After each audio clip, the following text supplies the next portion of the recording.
Hi, welcome back to our channel Suchi official. ఈరోజైతే మన ఛానల్లో సింపుల్ మెథడ్లో సాంబార్ ఎలా చేసుకోవాలో చేసి చూపిస్తాను. ముందుగా 2 గ్లాసులు కందిపప్పు మెత్తగా ఉడికించి పక్కన పెట్టుకోవాలి. మనం సాంబార్లో కావాల్సిన పదార్థాలు: ఆనగకాయ ముక్కలు, వంకాయ ముక్కలు, ఉల్లిపాయలు, పచ్చిమిర్చి, తెల్లదుంప, ములక్కాడ, టమాటా, బెండకాయ ఇవన్నీ రెడీ చేసి పెట్టుకోవాలి. ముందుగా ఉడికించి పక్కన పెట్టుకున్న కందిపప్పులో వాటర్ పోసుకొని ఈ కూరగాయలు అన్నీ వేసుకుని ఉడికించుకోవాలి.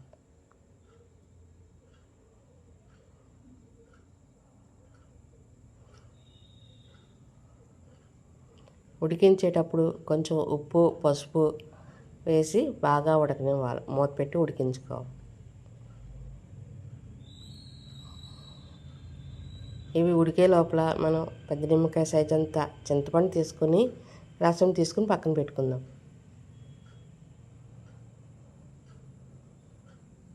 ఇప్పుడైతే ఇవి కొంచెం మగ్గిని మళ్ళీ ఒకసారి కలుపుకుందాం.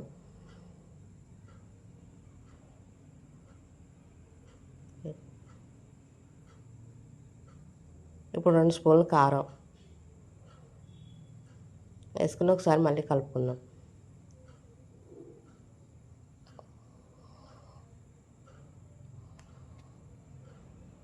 ఇప్పుడు ఆల్రెడీ కొంచెం బాగా ఉడికింది. ఇప్పుడు చింతపండు పులుసు కూడా వేసుకుందాం.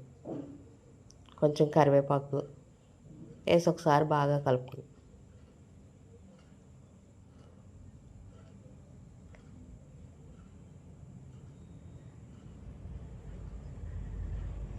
సాంబార్ అయితే బాగా మరిగింది. ఇప్పుడైతే కొత్తిమీర కూడా వేసుకుందాం.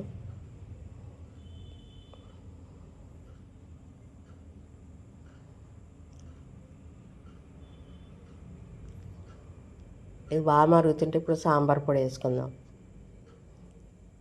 ఈ సాంబార్ పొడి మన ఛానల్లో ఉంది, ఒకసారి విజిట్ చేయండి.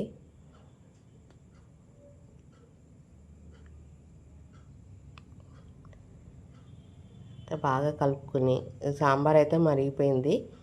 ఇప్పుడు తాలింపు వేసుకుందాం. తాలింపుకి చిన్న బాండి పెట్టుకుని ఆయిల్ వేసుకుని ఆవాలు, జీలకర్ర, ఎల్లుల్లిపాయలు, ఎండుమిరపకాయలు, కరివేపాకు తాలింపు బాగా వేగనివ్వాలి. తాలింపు బాగా వేగితే టేస్ట్ చాలా బాగుంటుంది. అంతే, గుమగుమలాడే సాంబార్ రెడీ అయిపోయింది. ఈ వీడియో కనుక మీకు నచ్చినట్లయితే లైక్ చేయండి, షేర్ చేయండి, సబ్స్క్రైబ్ చేయండి.